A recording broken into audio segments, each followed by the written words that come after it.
Everybody listen to We're Not Wizards.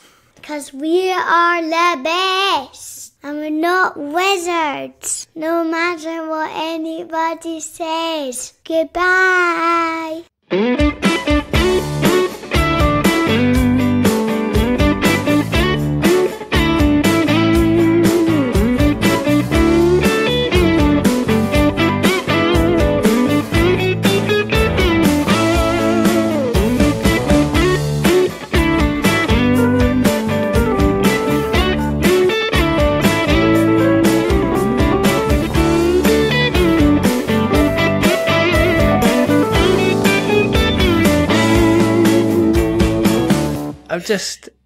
I hope you realise that when we go into this, that you are second fiddle, because I am one day kind of hoping for a stew.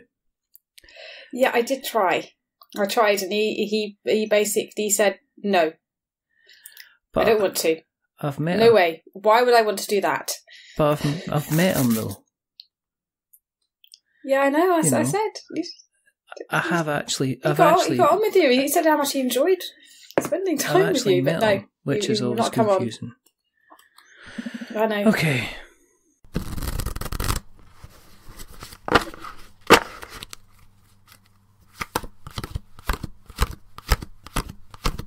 I best we kind of do an intro, or we can just keep talking, because you've been on. I mean, obviously we've got lots to do and lots to kind of edit together and everything like that, and it's fine. And and sometimes I just like to play around with the format, because this is going to be episode 293. 293. Wow. And how long? Well, this will be officially the 293rd episode. In how long? How long ago did you start? 2.5 years ago. Actually, okay. 2.5 years ago today. Wow. So it's quite funny, because I hear, I listen to Polyhedron Collider, as I'm sure you do as well, and then I'll hear Steve Tudor saying, "Welcome to Polyhedron Collider, to episode 68," and they've been going longer than I have in terms of podcasting.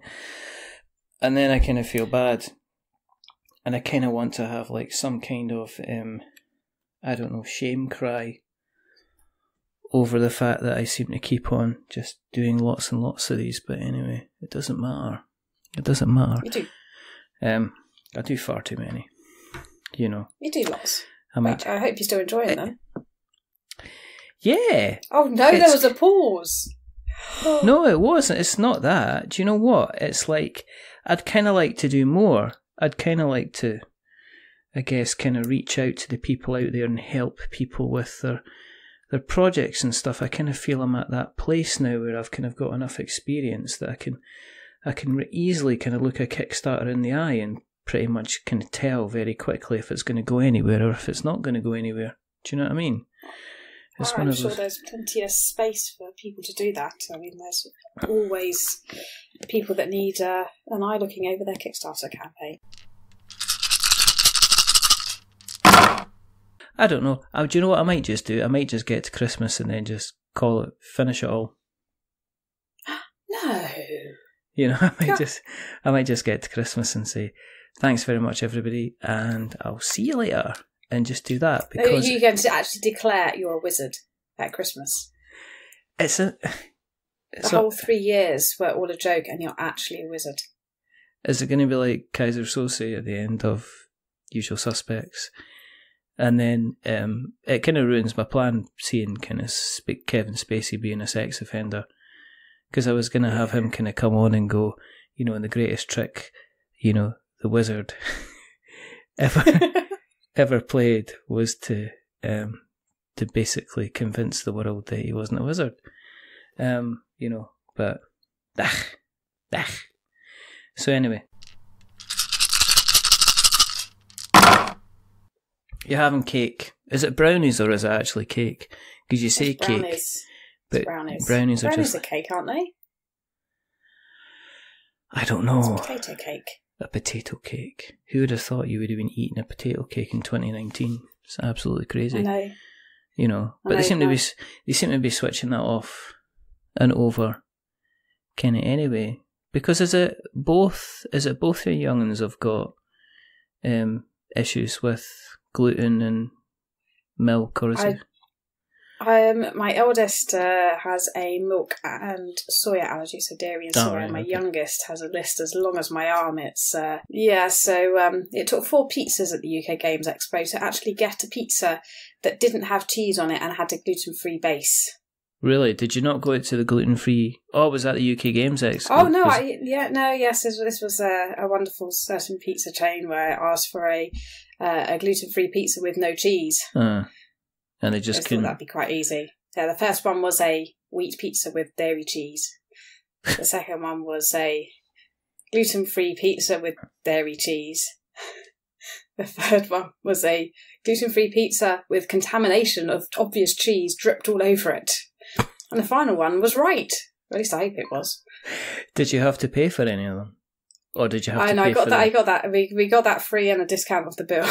Well, I would have thought you would have, wouldn't it? But You know yeah, what I mean? but had I not spotted it, which has happened in the past, we would have very poorly trialled. So That's not great. Eating out's interesting. Do you find people are more aware of it nowadays? When you go to a restaurant, I mean, because there seems to be 2 types of restaurants nowadays. There seems to be a restaurant with a, like, let's drop some names, shall we? Places where I like to eat out that are not gluten-free and I won't get hurt. Pizza Express. I went to Pizza... That was the one where it took 4 pizzas. Really? Was Yes. that in Coventry that you went to? No, but that is the Birmingham one. But a year ago, they were absolutely amazing there. But this year was absolutely appalling. Because I remember going to the Birmingham NEC, not for the Expo, because I'll never go to the Expo. But that Kickstarter was just a lie. And no, and I remember going there for like a retail exhibition. I think it was the Internet Retailing Show, which happens, I think, probably a couple of weeks actually, either before or after the UK Games Expo. And I remember we stayed in Coventry, the hotel in Coventry, and there was a Pizza Express right there, and they had like gluten-free beer, and they basically said that they didn't actually have any flour on the premises at all, that all the bases, the bases were pre-made and prefabricated, but all of the flour that they used in the kitchen was like rice flour or potato flour, and it was absolutely amazing. So that was pretty good. Oh, wow. Frankie and Benny's, surprisingly enough, they're Johnny on the spot as well. Their food is really, really expensive, but I've never ever had a situation where I've said, okay, they've said, here's the gluten-free menu, and they've just made it, they've just produced it, and the stuff's been fantastic, and I've never had a reaction. Unfortunately, you go to a lot of other places, and they come out, have you had this where they come out with a binder with a little kind of checkbox stuff? And you're kind of and you have to go through it, and you find out that the stuff in the binder is not actually what's on the menu currently.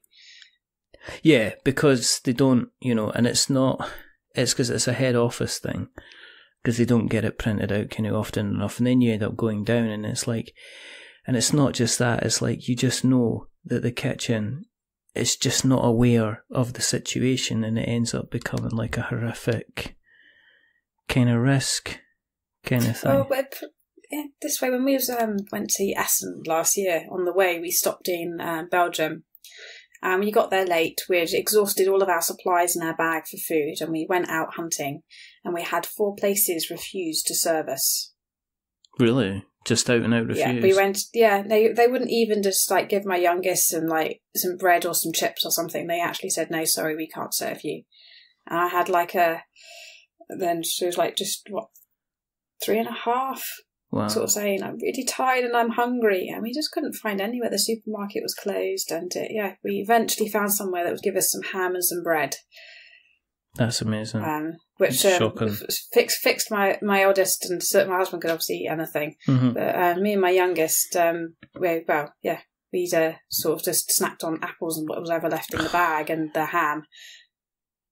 Does it put you out? No. Does it put you off kind of going out? I mean, obviously, the thing is, I prefer to cook at home, and I've kind of explored with various kind of cuisine kind of cooking at home, because at least I know that the stuff that I'm buying. Do you do a lot of cooking from scratch then, or do you not? We have to, really, because it's not, finding something which hasn't got anything in there is just near impossible. So do most things cook from scratch, or there's the odd thing that we can sort of cheat with, but generally we just make it. So I found that hummus is a great cheese replacer on pizza. Do you know what? I don't like hummus. Have you ever tried it on pizza though? You spread the hummus on, then you put the tomato on, and then you put your normal toppings on, and it's really tasty. I just, do you know what I mean? It's like I used to get that a lot. It's like I used to get like, beans are gluten free. It's like, yeah, I know I don't like beans, but why not? They're gluten free. It's like, yeah, I know, but that doesn't necessarily mean I've got to like them. You know, it's just it's a choice. But it says on the tin, and they bring over the tin and they twist it round, and they'd say where it was a high source of fibre and iron. They say, look, gluten free. It's actually written on the tin. Yeah, okay, nice, brilliant. I still don't like beans. Labelling's still rubbish, and it's not. Do you know what I find? It's always the smaller companies that seem to be better at the labelling than the bigger companies. Your big international companies, they can afford to be sort of take a lawsuit, and the smaller ones can't. It's just a pain, isn't it? Just really, really drives me up the wall. Especially if you're just normal kind of food shopping and you do spend stuff kind of looking at the labels and you see something, you go, well, that couldn't possibly. And it, especially the crisps are the worst ones. May contain. Well, everything's may contain technically. Absolutely everything. I know. Unless it's a free from. I know. Yeah, they do, because there's no legal requirement to put may contain on. It's just ridiculous. It's but I have actually found milk as an ingredient in ready sorted crisps. Have you? I suppose you've got to be so careful and just double check everything. I just want them to have a standard. It's like they don't have the risk. They either say this is this has got gluten in it, or it's not got gluten in it, or it's made in a factory where they have gluten in it, and just say that this may contain gluten stuff. I think it's to do with legislation that it's got. I think it's something like they say it's like less than so many parts per million and above so many other parts per million, which is why they can't claim it's gluten free, but they have to say it could contain. It's just nonsense. I don't kind of like it. Different companies have different ways of saying it. Most people say may contain, but I think M&S says not suitable for X allergy sufferer, and that is their way of saying may contain. Yes. Which is really confusing. The first time I saw it, I was like, look through the ingredients and say, I can't see any milk in here. No. And just go through it. But this has turned into a completely sort of actually a food podcast, hasn't it? You start something new. Well, this is just, we will talk about what we're here to talk about, but, this is an important... No, this is far more interesting. It's an important... Raise awareness. It's an important thing when, I think, one of the things when I went to Aircon, and one of the things I was really, really surprised at Aircon was that, because I remember, I was speaking to, who was I speaking to? I think I was speaking to Dan, and I was speaking to Ross, Dan Hughes, and I was speaking to Ross Connell for More Games Please, and we were just going to get some lunch, and I was like, oh, where did you get your lunch from? And it's like, oh, we just went to the Vans out the back, and I was just like, my heart literally sank, because I went, okay, so I guess I'm on kind of fruit and crisps, or I'm going to have to try and find a place, a supermarket or something. But I went out there, and the pizza place, the burger van, and the pancake van all had signs up saying they do gluten free, and then it was magnificent because they actually said, I know, it was amazing. I couldn't believe it, especially the hats off to all three of them. I didn't have a burger, but I had a pizza. And the guy and the girl actually said, like, okay, this is what we're going to do with your pizza. Here it is. It's going in a separate tray. Here's the base. The base is kept completely different. There's no flour here. We're going to put it in its own tray. It's going to go on the top. it's not going to be touched with anything else. These trays we use are only for the gluten-free pizzas and nothing else. And it was just like, this is amazing. Your attention to detail is fantastic. I just want to stay here for the next couple of days and get fat eating pizza. It was just really, really good. And you know what? It helped. For me, it helped raise the experience of aircon from an already high kind of 8.5 up to 9.5. Because you know what it's like. I mean, you guys were kind of like, you were in the kind of the playtesting zone. So there's nothing worse than you're putting like a 5-hour shift in the morning, deciding you're going to get something to eat, and then realising that you're going to be snacking on like sweets, which is the worst thing, or potentially like the worst sandwich in the world kind of thing. Yeah. Well, Aircon, as I said, the bands were amazing. Actually, I probably should say a real massive thank you to the waffle and the pancake one, because they actually went out and bought Oatly milk so that the following day my daughters could have pancakes and waffles because they were using soya milk. I mean, how's that for service? That's amazing.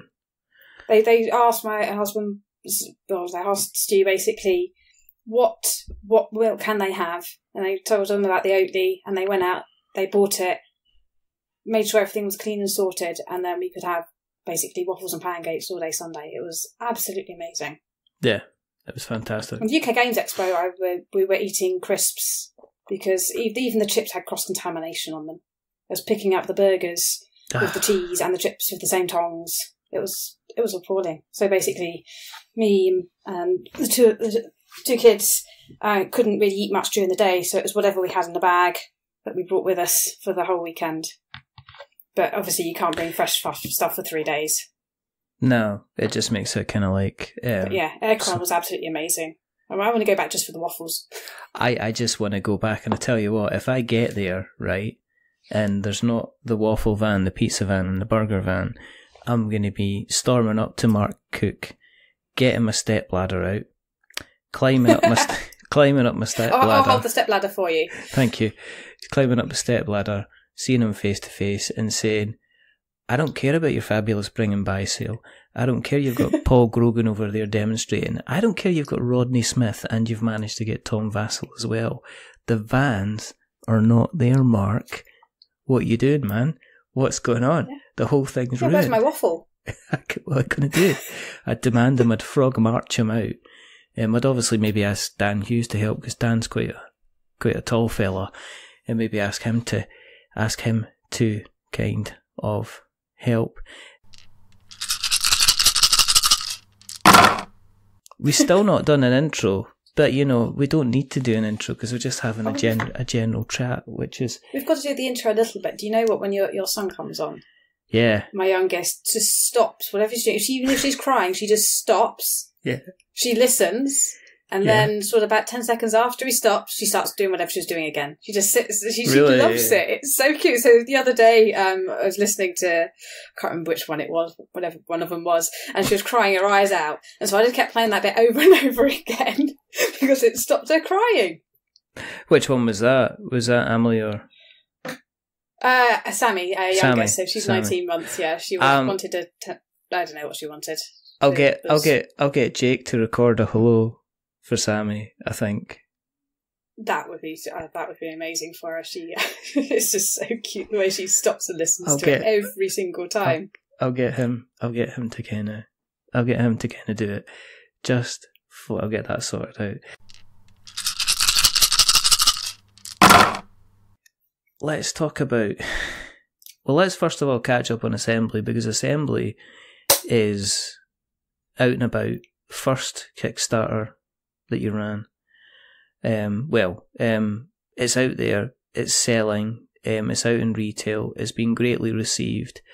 There's a lot of people love it for both the kind of the 2-player and the kind of the solo aspect for it.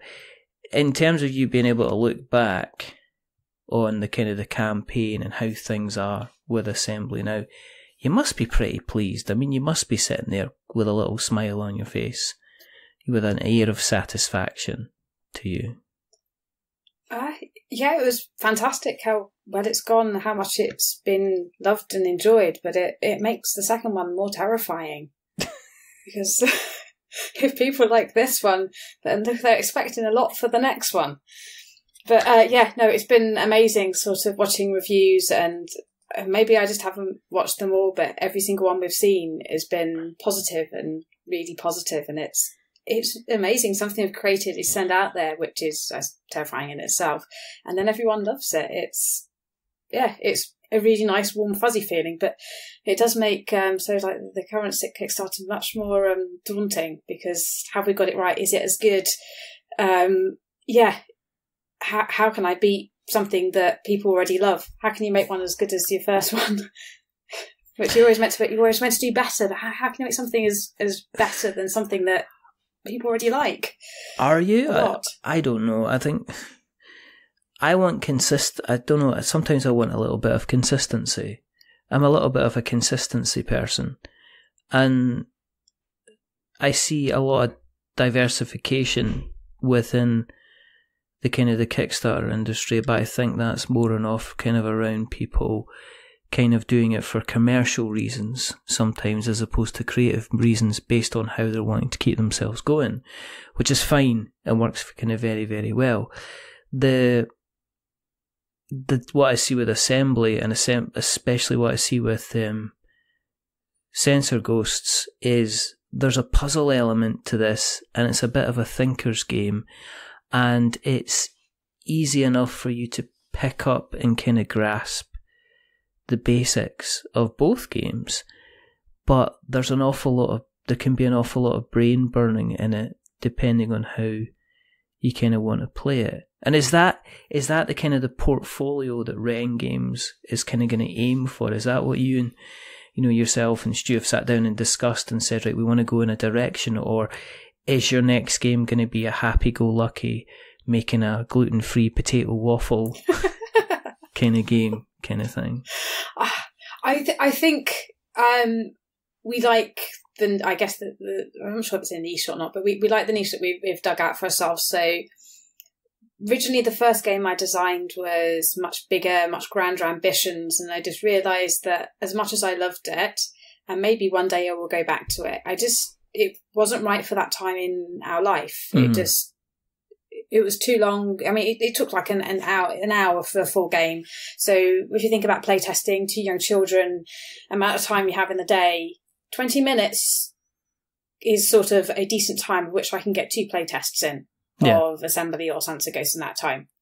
And it's something that I think our gaming has moved much more towards since having children, and you appreciate those smaller games which have a bit of depth to them, but don't take too long, and they can be a bit of brain burner, but you don't have to at the same time. It's not like really, really hard thinking. Mm. It's just sort of puzzling something out. So it's thinking, but not like trying to do the, 8 times multiplication table in your head or something. Yeah.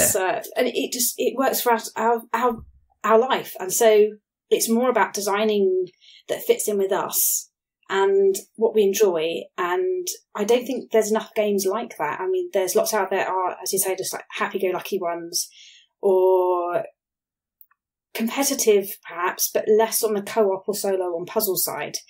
And as I said, it just works. And I think we're just going to try and aim to do more like that, because it works with our lifestyle, and that's actually how everything's done. It's about fitting in around other things. And enjoying it while we do it, because it is still very much a hobby for us. And so, yeah, hobbies have to fit around life, like work and children. And a 10-minute, 20-minute game fits in a lot better. And you can just play test it so much more rigorously as well. So, I'd say that's our aim. Maybe some of the others will come back, and I've got some other sort of silly little ideas, but my heart isn't really into it as much. So those are the sort of ones that if someone else is interested in working with me, then that would be great, but not something I'll probably bring to life on my own or on our own. Because, and I was going to say, and I don't take this the wrong way, but I'm going to say, because you are kind of treating this more as this is a hobby and a passion project for us, do you think you're more willing to take the risk in terms of innovation and maybe not go for the kind of the cookie cutter kind of project? And obviously, no, that's just my personality. That's nothing to do with anything else. You just no, I just don't like following the mold. I like doing what I think is right at the for me and for us at the time, and it's not. I like doing things a bit differently. Mm-hmm. That's just who I am, and so no, it's not sort of about taking risks. It's just about being true to myself and true to what we believe and what we enjoy, rather than trying to get a nice 3D artwork on a box because that's what every other game has, and doing something more line art based because it worked. And why can't we have that? Why do we have to conform to everyone else? It's just, didn't even actually think about it as a risk. It was just what worked for us. Again, it's just what worked for us and what we enjoyed doing, what we felt was right for the game and for what we could deliver without, I don't know, going bankrupt or spending lots of money on something that looked just like another game. And the visuals are striking. Yeah, I mean, you can tell straight away that Sensor Ghost is from the same portfolio. You know, if it's just like if you lined up a whole pile of games and said, right, here's Assembly, what's Wren Games' next one? And you could, you know, people would point out straight away and go, there's definitely that one there, because the art style is kind of so similar. I mean, Assembly was essentially about fixing systems in almost like a 2001 scenario where you were basically trying to fix the various systems in a ship so you could escape. Sensor Ghost seems to be kind of like the natural progression. It's almost like, well, you know, it's almost like what happens the kind of the 5 minutes immediately after, I guess, the first Alien film. When Ripley manages to kind of escape, it's almost kind of like that. Well, what immediately happens? Because from what I can see in Sensor Ghost to me is, right, okay, you have managed to escape. You've now got to make your way back to kind of Earth, which is probably doing the actual kind of story and plot a bit of a disservice. But again, you've not gone into keeping it kind of simple and straightforward. There's not like 4,500 words of lore behind Assembly, and it's the same with kind of Sensor Ghost. It basically is, you know, it's a very, very simple situation. You are here, you need to get there. There's issues, you know, there's been issues. You need to kind of get it sorted out. And again, was that just because you were concentrating on the gameplay side of things, that maybe adding in a big backstory behind it was just going to be superfluous and not actually add anything to the game?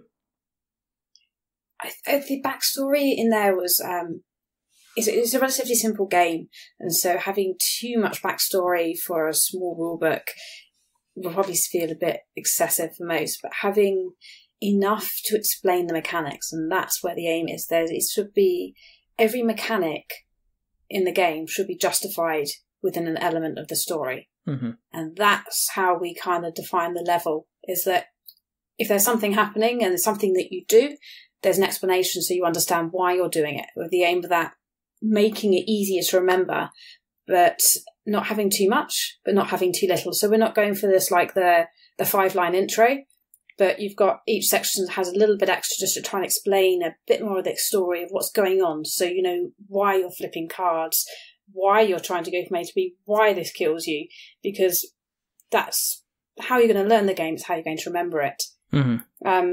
But yeah, so that was kind of the aim behind it, was just to have enough.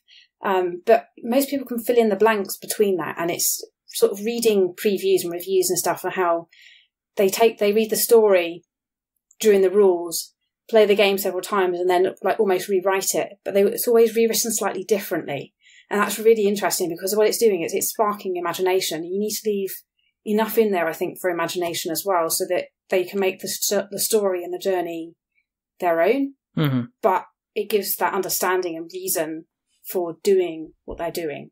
I'm why the game works the way it works. And it was really interesting design boundaries, actually. So we started this time with the story and designed the mechanics around that. Whereas on Assembly, we kind of had mechanics, then designed the story, and then developed it within the storyline. All right, okay. Are you planning more kind of expansions to the range? Because the thing about Sensor Ghosts is you've obviously got Sensor Ghosts the game, but alongside it, you've also got Assembly as well. You know, you've got a little kind of almost like miniature expansion to Assembly, which is the kind of the resequence and kind of override situation. So is this the beginning of you kind of releasing continual expansions to the games that you've already got? At the moment, I think Assembly feels complete. I don't know. We might change our mind on that, but I think Sensor Ghosts could have some more. So we've got a mini expansion that needs a bit more playtesting for Sensor Ghosts already, and some other ideas to expand it further. But I felt the core game was kind of solid as it was, that it didn't need that immediately, and actually people generally found that adding them in early was actually too much. They're definitely much more an expansion material than they are base game material. I don't know, in terms of Assembly, maybe, but it's a very simple concept, and although resequence and override don't transform the game, they do add two very different ways to play it, in terms of how you have to win, and trying to turn win strategies so that actually if you do exactly what you always do in the base game, you'll probably end up killing yourself before you actually run out of time. And so it's a conscious effort to try and just mix things up. But yeah, I think I quite like the idea of having a new game plus an expansion for the previous one at the same time, because you've got, if someone wants just to build on what they've currently got, then they can do that. And if they want to go for something new, they can do that, or they can do both. And it's quite a nice mix, I think. I was really worried about having a confusing message, though, but we think we pulled it off. But I guess we'll have to have people tell us or not afterwards whether the campaign was confusing or not doing it this way. But to be perfectly honest, we just couldn't face running 2 Kickstarters in 1 year. One's more than enough.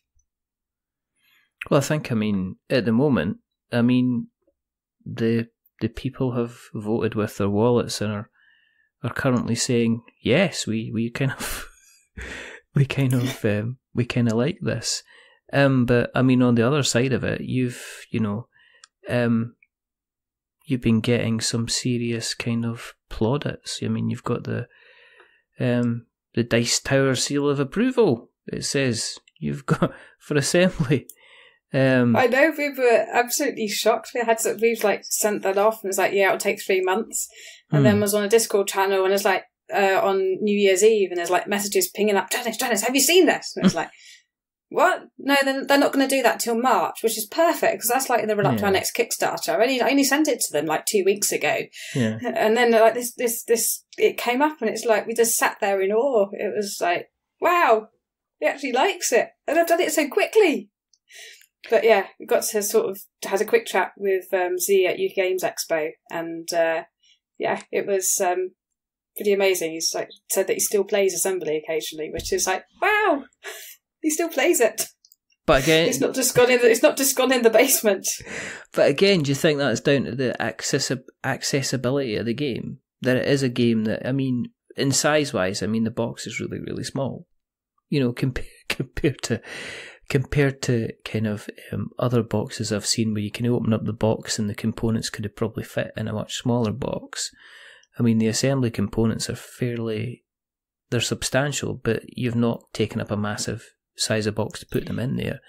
And again, you don't really need a huge table in order to play it. You could pretty much set it down if you wanted to on a coffee table in front of you and get a quick game. You could set it down in one of those if you're sitting on the train and you had a table in front of you, you could kind of put it on there and get it kind of played as well. So I can imagine it's one of those things, if you've got 20 minutes to fill and you've got nothing much else kind of doing, you know, you could probably have that in your bag, take it out and have a kind of game of it, to be honest.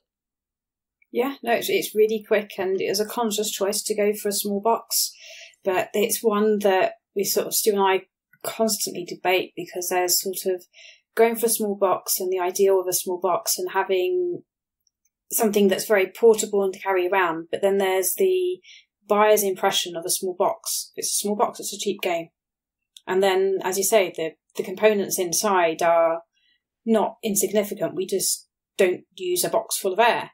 Mm-hmm. And so we've had like returns because it's like, it's not worth the money because the box is too small, pretty much on Amazon when you look at the feedback. And from some blind testing, feedback was like, oh, it's overpriced because it's just a couple of tokens and a card. But if it was in a box that was 3 times that size, would we still got those comments? And I suspect we probably wouldn't have. And so it's if you were really like a Century Spice Road type box or something like that. Then... Yeah. So if you're talking about earlier about risks, that's probably the biggest risk we took. Mm-hmm. We went for a small box, and that means the perceived value is significantly lower, and particularly on sort of small print runs and pricing, and you don't get the volume discounts. It means that unfortunately the price is a little bit higher than other games in a box that size. Which is, it's like, do you just go for a bigger box? But that just feels wrong at the same time. I don't want a bigger box. Personally, I want a small box I can put in. Why do I want a box that is 4 times too big? But yeah, that's something that is just a bit of a gut wrench, because you've got to both do your morals and your ideals, but also it's going to be on a shelf in a shop. And if it's a tiny box with a technically hefty price tag on, sort of most sort of retailers have it in sort of somewhere between the 18 and 23 pounds kind of bracket. People look it up and they base it on that size, not on what's in there, and that's a real shame. And it's a real psychology that is hard. Online it's easier because people can't actually see the physical size of the box, and it takes a lot of effort to return it, and hopefully they'll play it before they return it. But yeah, it's a tough one, that one. And I don't really want to go too big a box, but at the same time, having a tiny box, I think, has done us a disservice as well. But I think, but then on the other side of it, there's quite a lot of folk that have done kind of videos on it, written little pieces on it and stuff like that as well. And again, because it's like, well, how daunting could this game be to get it to the table? You know, which I guess is a kind of another way to kind of look at it. In terms of sensor ghosts, how close were you between kind of in the design side of things, between putting together assembly and having sensor ghosts there? Because I remember you putting kind of updates on the Kickstarter project to, you know, pretty quickly when you were doing assembly to already, and even on your page and stuff like that, to start talking about sensor ghosts kind of fairly quickly. Was that what it was like? You were kind of put assembly as much to bed as possible after the Kickstarter campaign, but then was like, right, sensor ghosts is the next thing, let's go on with it. So I do like to finish something before I start something new, and it was actually some of the comments on the Kickstarter campaign that I guess really made sensor ghosts exist. There was a few people saying about, was there going to be a sequel? And we thought about it and thought, yeah, why not? And so I did my normal sort of going to sleep, trying to think something, then chatted it through with Stu. We mulled around a load of ideas, got a basic concept, and that initial stage for us is normally pretty quick. And then sort of slowly developed it. But it's that refining bit that takes the time. And we had all sorts of stuff that just went wrong with assembly in terms of after the Kickstarter to delivery, which meant that I spend as much time with Sensor Ghost as I probably would have liked. Mm-hmm. But yeah, it was as a result of that, and it just got us thinking. And the initial concepts and ideas are relatively easy to come by. It's that fine tuning that really, really takes the time. But no, it wasn't planned. It was just literally some backers said something, we went away and thought, and the idea popped up and suddenly happened. What was the issues you had with the Kickstarter for Assembly? Was it like manufacturing stuff or? No, actually the manufacturer was absolutely fine. So I was in a car accident 2 weeks after the campaign, which knocked me out for about a month. Oh my goodness, yeah, I remember. I couldn't sit at a computer for about a month, which delayed me getting files ready. Mm-hmm. And then we had a massive stock loss, so 2 pallets of our stock went missing. We had several hundred games got left in Germany because they forgot to read the full sentence. So it was like the full order plus any overs. So you never get the exact amount that you order. You always get generally slightly more. Yeah. And they didn't read that and the overs. They just read the number. And so we had a load of games left over in Germany, which we had to try and get back. Yeah. And then yeah. So which then put us down on Kickstarter copies because a load of them had been left over there, so we didn't have enough. So we had to make Kickstarter copies with all the spare stuff that we had. And wow. Yeah, it was an interesting time. And then could we actually even fulfill this because we had a load of games just go missing, which was very frustrating. That must have been very frustrating indeed. Was it a computer glitch that caused that? No, they actually no. We still have several hundred games missing. You're joking me, really? No, they most of them are found, but we still have a few hundred games that are missing. Wow, that's. I don't know. Luckily we overbought, so it was we knew we could do it in some way, and we'd also taken a lot back here so we could sort of remake new Kickstarter editions and that sort of thing, and spent a weekend getting all the stuff barcoded up and packaged up ready to be sent out again. But it was a bit of a nightmare to say the least. I'm so glad I brought it up. Absolutely terrible now. It's why don't you just give me a paper cut and put some lemon juice on it? Well, it's something that I plan to write about at some point, sort of naming no names, but just on the what can actually go wrong. So you can plan absolutely everything perfectly, and sort of personal life and random events will still try and scupper you.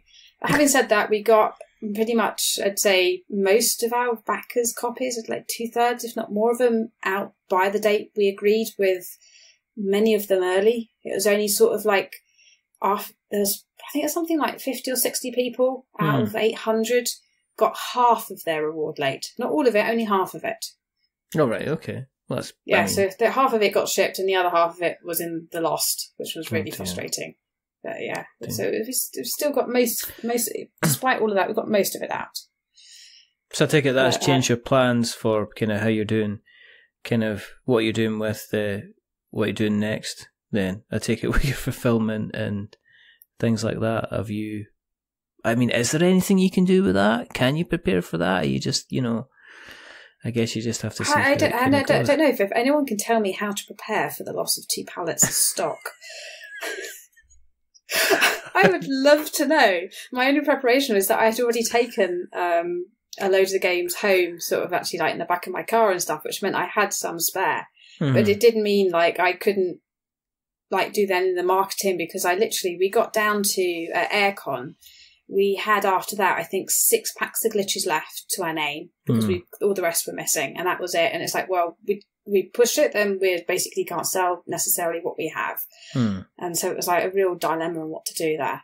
Mm-hmm. So that was quite tough. And then Amazon were right. Load of, I could say various words as well there, couldn't I? They just randomly suspend your account over the Christmas period with no reason, no notice, and then just magically unlock it 10 days later after the Christmas period has ended. I'm very, very aware of your Amazon situation. That was also fun. If someone could tell me how to avoid that as well, would be absolutely fantastic. But again, no reason given. No notice given. Every time you ring up, they say, check your emails. You check your emails. I haven't got an email from you. Sorry, it's under investigation. I can't talk to you about it. How can I stop you doing this in the future? I don't know. One day I'm going to do a podcast about Amazon. I need to be careful about doing a podcast about Amazon and eBay. Not because I'm scared of what Amazon and eBay will do, because, you know, I know them well enough to know they're not organised to do stuff about it. But I think it's important to have a logistical discussion in relations to board games and Amazon. You know, I have to be careful about it because it is my job, and I have to watch kind of conflicts of interest and stuff like that as well. You know, I cannot, I guess, kind of look into the future and put my radar out there and make sure that I don't crash into any unfortunate kind of asteroids. Just kind of like sensor ghosts, really. Yeah, definitely avoid them. Wherever you can, particularly the big ones. I am going to give you a description of sensor ghosts because I really want people to check it out, just the whole premise behind it. So I'm going to explain, and you can interrupt. You can tell me if I'm talking nonsense. But sensor ghosts is basically the follows on. As I said before, directly after the events in assembly, you have escaped the malfunctioning computer. Unfortunately, it has managed to spread some of its maliciousness into your escape pod or escape ship's navigation computer, and you're basically trying to navigate an asteroid field to try and get yourself back to Earth. And before you, there are essentially rows after rows of cards which contain kind of asteroids or free space, but unfortunately, because of this lovely computer, you might know or not know what is actually ahead of you. You've got the ability to move your ship, decide how you're going to move it. You've also got the ability to also scan ahead, and the cards themselves that you lay out, they actually have what they are actually underneath. When you flip them over, it tells you could have a picture of maybe a meteorite, and what could be in there? It could be an obstruction, which means you die. It could be a picture of free space, which you turn over, and it could still be free space, which means you can pass through. But interestingly enough, at the end of when you're playing your turn, the entire row above you shifts it shifts a card to the left, which means that as you're navigating through the field, you need to be constantly conscious of how you're going to navigate your way through, with the potential destruction happening to your ship at any possible time. Is that kind of the correct thing, or have I got this completely wrong? No, that's perfect, I think. So yeah, it's the movement is all predictable, so that you can plan for it, or you can just gamble and probably die, which is what Stu does when he play tests. He either completely beats it with like half a deck left, or he dies miserably. Because he just takes risks the whole time. It's basically, it's designed for planning. And if you take risks, you'll win about 50-50. But you'll either crash and burn or win with a huge victory. Which is quite amusing to watch that sort of style of gameplay. But yeah, for your standard person that does at least a little bit of planning and doesn't just take risks every turn, you'll probably still be about a 50-50 win, actually. But yeah, it's literally, I describe it as a moving maze puzzle where it's what's on the bottom of the cards that matters, not the top.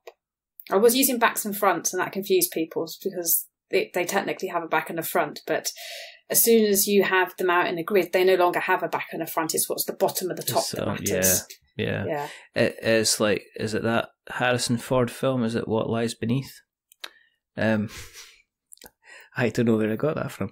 Anyway, but again, it's designed to be easy to set up, easy to play, easy to understand the fundamentals and the basics, but also provide your ability to, if you've got not much to do, you can set it up on a table, because again, it does take more space, I would say, than assembly, but it's still a fairly compact game. The cards themselves are square. They're probably about 2 inches by 2 inches roughly. They're about the 70 mil-ish by 70 mil. Right, so okay. Whatever that is in inches, I've no idea. Yeah, slight okay. Yeah, probably about just over 2 inches, yeah, something like that. Yeah, I'm old money, so Yeah. I can't help it. I look at that. Old money. You get your counters as normal. You get a nice little you get your normal ship. You get your little escape pod as well. Yeah. If you're playing single player, you've not only got to get your ship through, but you've also got to get your escape pod. Yeah, that's not just for single player. That's for all player modes. It's actually mine and Stu's preferred mode. We felt the base game was maybe a little bit missing, and that we introduced that to make it feel more complete for when we were playing. Mm-hmm. But when playtesting and teaching others, people found it just too much to include that in at the beginning, because you're thinking about so many things already. Mm-hmm. So I guess it kind of comes to the point that we'd playtested it so much that we got to the point of needing something extra and then hadn't allowed for that, which is why it's a variant rather than now in the base rules. Because if you pick it up straight away and you're good at it and sort of you understand what's going on, then include it pretty early on. But otherwise, it's like advised not to play with it straight away, because you'll probably forget about it and your poor little escape pod will crash and burn, and you will ultimately or technically lose, unless you suddenly pretend you weren't playing with the escape pod. Because of the community that you built up through assembly, were you able to reach out to more people to get them to kind of play test Sensor Ghosts? Yes and no. We got a lot newer and different playtesters. No. But at the same time, I think the card count was a little higher, so we perhaps had a little less take-up in terms of the playtesting as well. So we got some decent feedback and results. But I think it was a bit of a mix. I think with Assembly, because we did it through originally Board Game Geek and one of the contests, we got a fairly decent amount of playtesting as a result of that. Mm-hmm. Whereas Sensor Ghost, we went fully on our own, which means that you've got to do it purely through willing volunteers, because I like print and plays, which is I think a little bit harder, particularly and sort of with modern life, cutting up and printing out cards is I think the least favourite part of game design for me. Anyone that does it regularly, I have most respect for. Yeah, I know people that just say, just send me the print and play files, and I'm just like, you're automatically my hero for doing that. Also on the other side of it, I think as I was, I said this the other week that, please, if you're sending out preview copies, please put your rule book on just blank, the basic of the basic, because it makes it so much easier to print as well. Just for kind of reading and things like that. Just because I like rule books. I like rule books in certain facts, but if I'm just wanted to learn how to play your game, then having a big, huge, shiny thing with multiple colours is a bit of a bugger to print, to be honest, especially if you've only got a monochromatic printer, so you can end up not being able to see half the stuff. But there you go. That's just something to the side. In terms of the price point for Sensor Ghosts, will you try to kind of keep it round about the similar price, the similar price tag as Assembly? Yeah, that's the aim. We sort of, I think, somewhere between the £20 and £30 is probably the sweet spot, that you're not going for too much, but also it's kind of worth doing, if that makes sense, that you actually get enough return that you can then go to things like UK Games Expo. You can pay for some of the marketing for the next Kickstarter and I guess pay for the extra print runs and stuff. So yeah, it seems like the right sort of price. It's the sort of price that it's not going to be people also taking a huge risk on you, because we're still a young company. We're new in the game design world. So it's something that if someone buys it, they don't feel like they're taking a big risk on this unknown. So, I think there's lots of games should be on the lower end, because you don't know, money isn't hugely out there. You don't have huge amounts of budgets for it, and there's a huge amount of competition for the £40-50 games. And if someone's spending £40-50, they're going to go for something they know. They're not going to go for some unknown publisher. Well, at least that's my thought anyway. So yeah, we feel that's the right sort of price point for us. It works. And it's the right sort of budget for presents and stuff as well, or just as a quick purchase at an expo or on Kickstarter. Because currently, to get in the door, because we've talked price, but we haven't actually talked price. Basically, if you're wanting the expansion for assembly, is £14. If you want to have Sensor Ghosts, it's £24. If you want to do a bit of both and have your, as you call it, the Pilot and Survivor, it's £37. And then you've also got, was it £39 pledge? That's basically, that's just assembly stuff. So if you didn't want to go for anything new, you just wanted to go for assembly glitches and the resequence and override, you can just go the assembly route if you want to. All right, cool. Good. So we try to price it all relatively competitively so that when you're going into the £30, you're getting two things. Mm-hmm. But I think the thing I'm most excited about, the Robo Meeples in override. Because you just had discs before, now you've got meeples. Yeah, so they have meeples, and we could just go for basic ones, but I really wanted to go for printed Robo Meeples. We looked around and we couldn't find any decent Robo Meeples out there, so we've got to make some. So we might do some crafts, make some magnets and stuff with them with my eldest Emily, and maybe you'll see her wares at the next UK Games Expo of Robo Meeple magnets that she's made. That'll be absolutely. That's my plan, anyway. That'll be absolutely fantastic. There's about 2 weeks to go as we're talking. I might just not edit. I'm definitely not editing out the beginning bit, because I haven't done an intro. So you're gonna have you're gonna have the gluten-free chat at the beginning. And then we're going to be talking about Sensor Ghosts at the end. So we're kind of it's kind of like... This is the end, you realise. Get you some food. And then show you a good time. Basically. Raise awareness about intolerances and allergies, and then we talk some board gaming. It's an important subject, and it needs to be something that is discussed and kind of out there. Do you know what I mean? Yeah. Pretty much. If people want to keep an eye on you and Stu on the internet webs, where do you exist on the internet webs? So I guess I'm most active on Twitter, at Dravin, DRAVVIN, but you also find us at Wren Games, like the bird, WREN, Games, across Instagram, Twitter and Facebook. So find us on all of them. Or obviously there's wrengames.co.uk, which is a website that one day I will finish. I don't have my fingers crossed there. I promise. It's better than it used to be. This is on tape. That's not an excuse. One day just be aware this has been recorded. So we can hold you that when we're doing your third Kickstarter campaign. Which you do realise how I finished my PhD thesis? What's that? Do you know what I did? No. I deleted sections. Really? That was how I finished it. Yeah, I decided rather than finishing those sections, I just deleted them.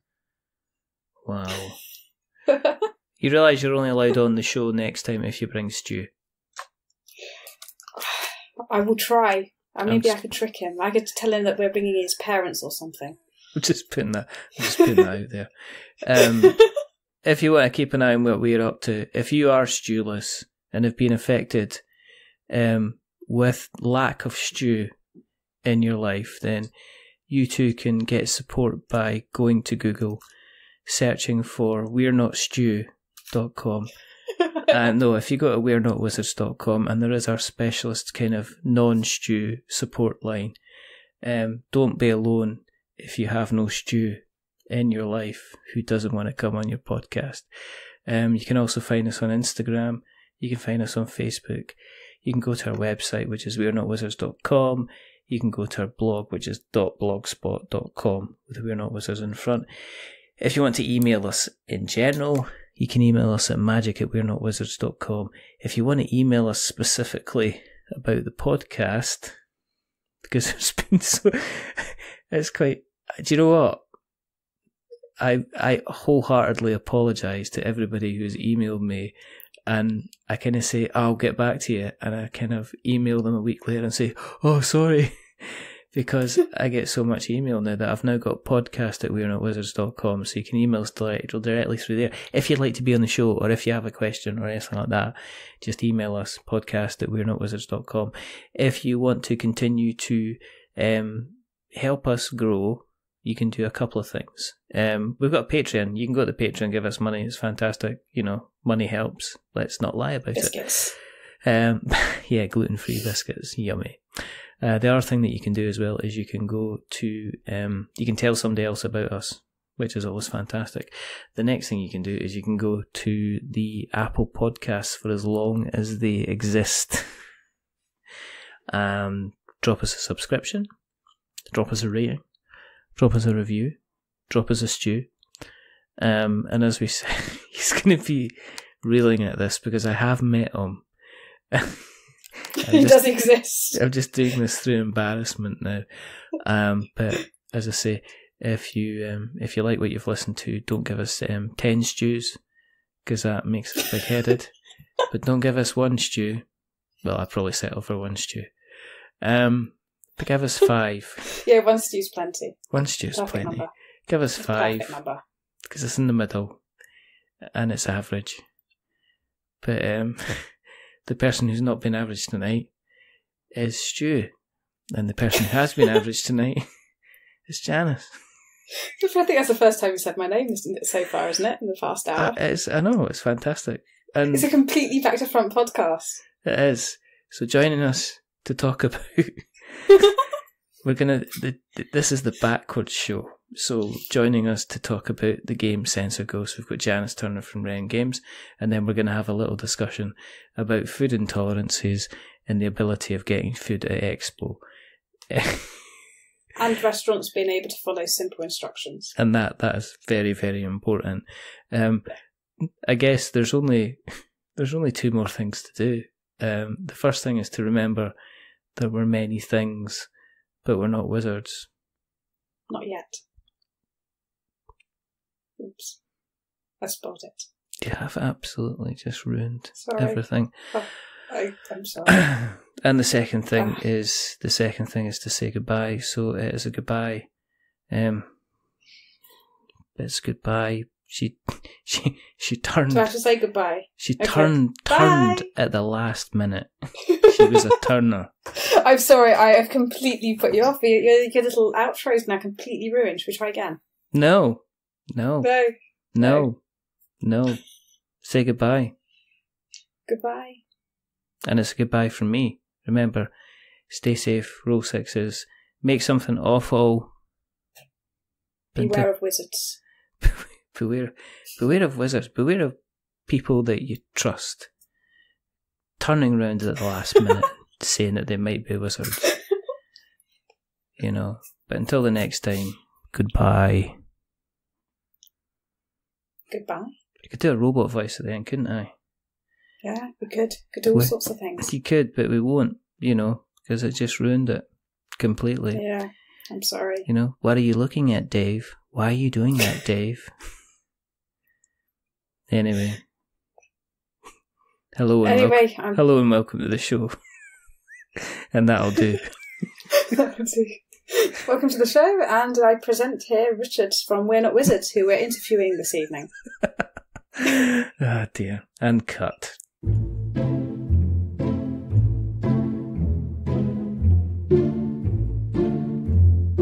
A wizard is never late.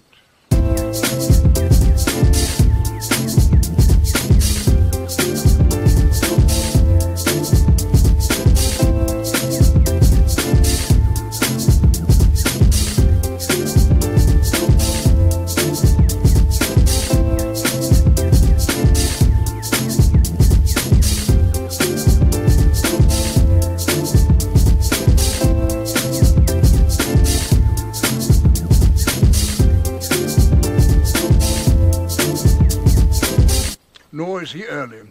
He arrives precisely when he means to.